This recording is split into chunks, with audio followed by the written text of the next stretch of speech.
It's the spring of 2014 in Quebec City.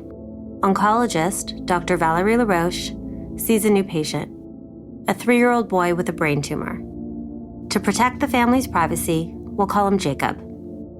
By the time he's referred to her, Jacob's already had brain surgery to remove as much of the tumor as possible. Valérie starts him on radiation. Half a year later, Jacob's 6-year-old sister comes in. We'll call her Sophia. She's got a splitting headache and has been throwing up. She's also diagnosed with a brain tumor and has brain surgery to remove the growing mass. Valérie starts her on radiation too. In both kids, the cancer is moving quickly. The treatments aren't working, and they're running out of options. Valérie knows something is very wrong, but she doesn't know what. She's never seen siblings with such similar cancers at the same time. She reaches out to 2 doctors, her former mentor from SickKids and his colleague. The symptoms sound like something they've been researching, a super-aggressive cancer syndrome. Welcome to SickKids Versus, where we take you to the front lines in the fight for child health. I'm Hannah Bank, and this is SickKids versus Hypermutant Tumours.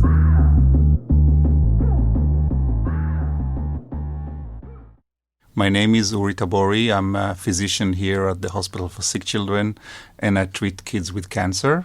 I also do research, which we call translational research, hopefully to find new approaches how to treat these kids with cancer. That's one of the doctors Valérie calls, and this is her past mentor. My name is Eric Bouffet. I'm a pediatric oncologist. I have been at SickKids for nearly 20 years. My job is to look after children with a brain tumor. Eric and Uri have offices across the hallway. They work closely together, and they're good friends. Eric is French, Uri is Israeli. Eric was once Uri's mentor, too. Now Eric wakes up to 10 emails from him each morning, but he doesn't seem to mind. It's really a pleasure to see him on a daily basis, and when he's not here, I'm looking for him. In 2003, over a decade before they get the call from Valérie, doctors in Jordan and Pakistan reach out to SickKids through a monthly teleconference where doctors discuss hard-to-treat patients. They present a terrifying phenomenon. Children with not just one tumor, but 2 or 3 or even more, and they're dying quickly. Eric and Uri start gathering samples of the tumors. Testing shows these patients have a syndrome called biallelic mismatch repair deficiency. We'll call it mismatch repair deficiency for short. First discovered in 1999, mismatch repair deficiency is a predisposition to extremely aggressive cancers. By the time most kids with this syndrome are 10 years old, their bodies are riddled with tumors, and none survive into adulthood. Eric and Uri form an international group to study the syndrome. It takes years before they figure out why these tumors are so hard to treat. And usually in children's tumors, you have 1 or 2 mutations, and that's enough to create a cancer. When we first looked at the genome of these patients, we didn't find 1 or 2, we found 200,000. So that's not once or twice more, it's 1,000 times bigger. They realize the tumors are hypermutant. In a healthy person, DNA is constantly repaired as cells divide and replicate. In these kids, cells can't fix mistakes during this process. This genetic mutation causes a rapid wave of cancer. One researcher dubs it the Great Flood. Eric and Uri get the call from Valérie. She's terrified for Jacob and Sophia. One day, out of the blue, we had an email and a phone call from a colleague from Quebec who said, I need your help. I have seen your paper. I have a child with a recurrent tumor, has been treated with a standard treatment. And now the tumor is back, and I don't know what to do. Suddenly, all of Eric and Uri's knowledge needs to be put into practice, and fast. Valérie sends tissue samples to SickKids. The team confirms the tumors are hypermutant. Both kids have mismatch repair deficiency. Now Valérie knows it's this aggressive, highly deadly cancer syndrome, and she knows that the standard treatment, chemo, radiation, and surgery, won't work. But what she doesn't know is that the very thing that makes this syndrome so deadly might also be its greatest weakness. We were trained to think that many mutations is bad, isn't it? But actually, it can be good for us, bad for the tumor. So when a tumor has 10 mutations, it's probably worse than one. But when it has 200,000, it's actually inefficient tumor. So many mutations, the tumor is less efficient and actually is exposed to the immune system, because the immune system can look at the tumor and say, oh, this cell with a lot of mutation is a bad cell, I want to attack it. But the immune system isn't attacking them.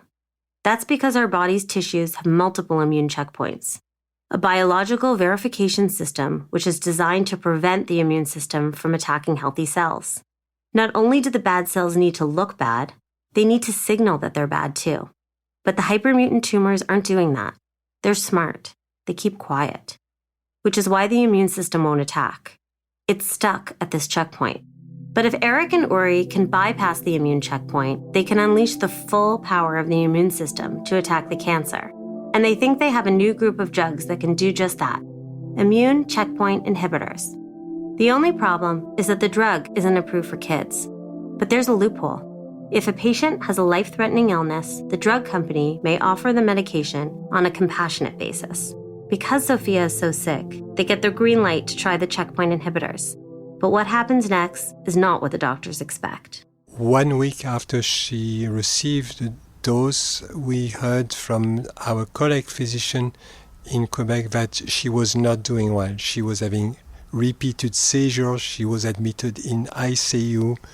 It was just a nightmare, and we thought this was a disaster. And she had a repeat scan that was showing not only that the tumor had grown locally, but there were lots of other tumors. It was like her brain was like a Christmas tree. But the family wants to keep going with the treatment, and so does Valerie. Sophia starts to get better. Then Jacob starts the checkpoint inhibitors. Like Sophia, the first dose lands him in the hospital with scary seizures. But then he improves. Things seem to be going well, until Sophia's treatment stops working. After that, she had a very good quality of life for a few months. In cancer care, quality of life is an important consideration for doctors.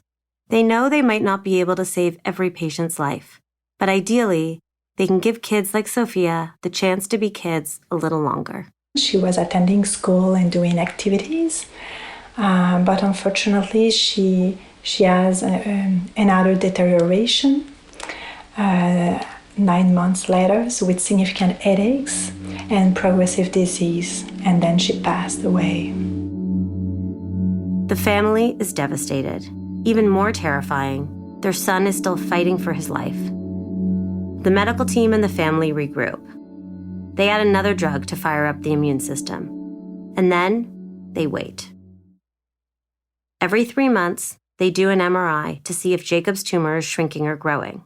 In the summer of 2016, the MRI shows something shocking.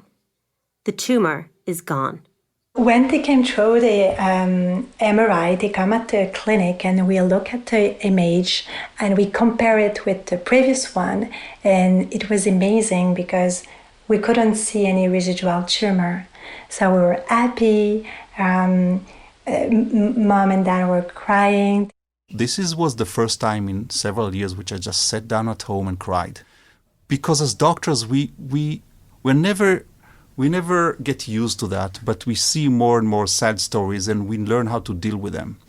But I've never heard about a brain tumor that disappears. And once I heard that, I couldn't tolerate that. So it was a happiness cry, but it was something that didn't happen to me for years. It was so emotional. It was really one of these moments where you say, okay, it was worth it. Discoveries like this happen thanks to research. And research happens thanks to our donors. In fact, our donors fund 1/3 of all SickKids science. So if you want to kickstart the next big breakthrough in kids' health, visit sickkidsfoundation.com/podcast to donate. Now there's an international clinical trial for these hypermutant tumors using checkpoint inhibitors. It's in 4 countries, but the hope is that it'll expand to 18 centers across the world. More than 50 patients have been treated so far. But this research isn't just helping kids with rare cancers. It has implications for more common cancers too, in both kids and adults. So what happened when we published this paper on 80,000 tumors, actually, what happened is that suddenly a doctor that has a patient with prostate cancer, that nobody will think that it can be Hypermutant, will do the right sequencing and can put the patient on immunotherapy. A patient with breast cancer, a patient with multiple others. So that's the beauty. When you share that information and you make sure that it's done the right way, then other people around the world can use the same intelligence or knowledge to treat cancers which have nothing to do with our syndrome. So it is the beauty of the world today. Checkpoint inhibitors are just one example of a new wave of treatments called immunotherapy, which harnesses the body's own immune system to fight cancer. Dr. Jim Whitlock, the director of the Guerin Family Cancer Center here at SickKids, considers it revolutionary. And I can imagine a day, probably after I'm retired, but I hope that I'll still be able to see, where immunotherapy for many children replaces the poisons of chemotherapy and allows children to have treatment that's not only more effective, but has many fewer short-term and long-term side effects. 3 decades ago, most kids didn't survive their cancer. Now, more than 80% will. That's because of this kind of research, because of collaboration, because of immunotherapy, because cancer leaders like Uri and Eric and their team are relentless in their search for answers, because SickKids brings together great minds from around the world. But the fight is far from over. Jacob finishes his final immunotherapy treatment. He's a kid again, back at school, playing soccer with his friends. 3 years later, in November 2019, a routine MRI finds another tumor, this time in a different part of his brain. The diagnosis is a setback and scary for the family, but it's not hopeless. Like I explained in the beginning, kids with mismatch repair syndrome can get multiple tumors throughout their lives. This new tumor is not a relapse. It's just the nature of the syndrome, which means the immunotherapy worked on Jacob's first tumor. And Eric and Uri think it might work even better now because they're treating the new tumor right away.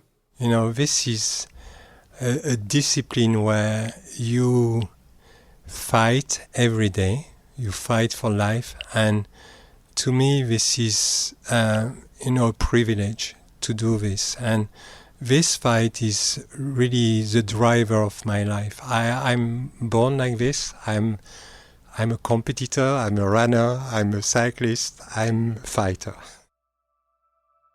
I will have to cite. You can't always get what you want, but if you try sometimes you'll get what you need. So the issue is not to do things which are impossible, is to keep on trying, and you will be surprised what things you can achieve. So I will fail, and I'm failing on a daily basis, but it's not the issue. The issue is to try to find new things, and sometimes you get successes. And the second one is, and in the end, the love you take is equal to the love you make. That's actually a Beatles song. And it's all about that, because when you give, you'll get back. Without that, you'll never get back. So it does work. No, it's not exactly what you planned or what you wanted, but good things happen all the time. From SickKids Foundation, this is SickKids Versus. Thanks for listening. If you want to support work like this, visit sickkidsfoundation.com/podcast to donate. And if you like this podcast, please subscribe and rate us on Apple Podcasts, Spotify, or wherever you listen to SickKids Versus. SickKids Versus is produced by me, Hannah Bank, Kate Daly, Colin J. Fleming, and Jillian Savigny. This episode was written by Kate Daly. Sound design and editing by Soundworks. Production support by Aisha Barmania. Dr. Eric Bouffet and Dr. Uri Tabori are both Guerin Family Chairs in Childhood Cancer Research. Dr. Jim Whitlock is the Women's Auxiliary Millennium Chair in Pediatric Hematology and Oncology.